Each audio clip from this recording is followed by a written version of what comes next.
Welcome to KNN. KNN is brought to you by Bob Knakal, Chairman of New York Investment Sales at JLL.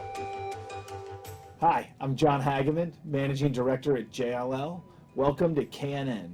Today I'm here with Bob Knakal, Chairman of New York Investment Sales. Today we're going to talk about the economy and its effect on the current New York City investment sales market.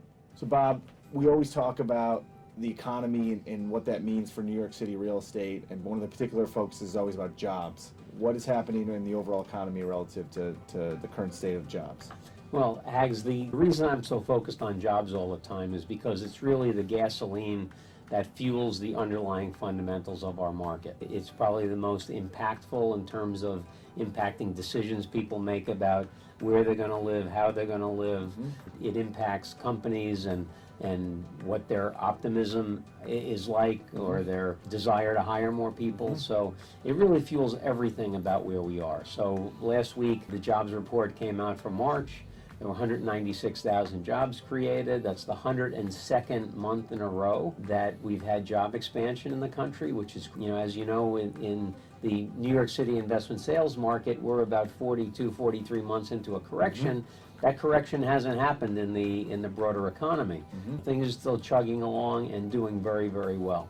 In addition to the job growth, Bob, one of the things you've been talking about in the office is, in addition to that, there's been wage growth too. Tell us what we've seen recently. Since mid-2018, we've had very positive wage growth, which has been something that's been missing. Although we've had these 102 months of job expansion, wages have been relatively stagnant. So we've seen jobs being created, mainly healthcare and education. Those jobs are doing well. Business and financial services are doing well.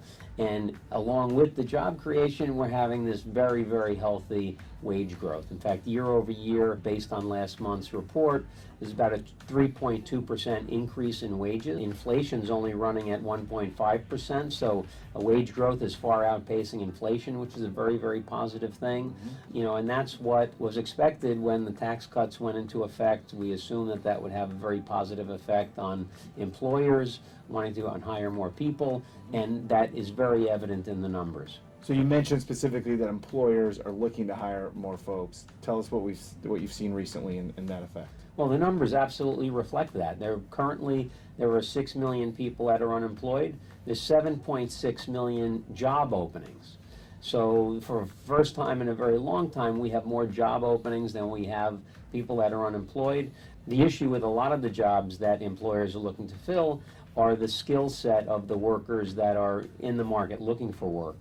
And so that's why job training and education becomes so important, because today's jobs are very different than the basket of jobs that were available 10 or 20 years ago, and folks have to keep the different skills that are needed to fill those jobs. Bob, you talk about all these jobs being available. I assume that's because employers are incredibly optimistic about where the economy is going in the near term. Absolutely, Hags. I think that if you look at one metric that really tells the story of how employers are perceiving the market, the Small Business Optimism Index is currently at 101.8. It keeps increasing. People are particularly bullish on where they think the economy is going, how business is going to proceed. So as long as employers keep very positive and optimistic, they're going to want to keep growing, hiring more people. Mm-hmm. And those are the people that will need to rent and buy more apartments. The companies that are growing take more office. People who make more money or get a job, if they didn't have a job, will go shop more in retail stores. Mm-hmm. So it really has such a profound effect on what happens with our real estate market that it's very important to keep an eye on. And it's been great that those numbers have been so positive for such a long time.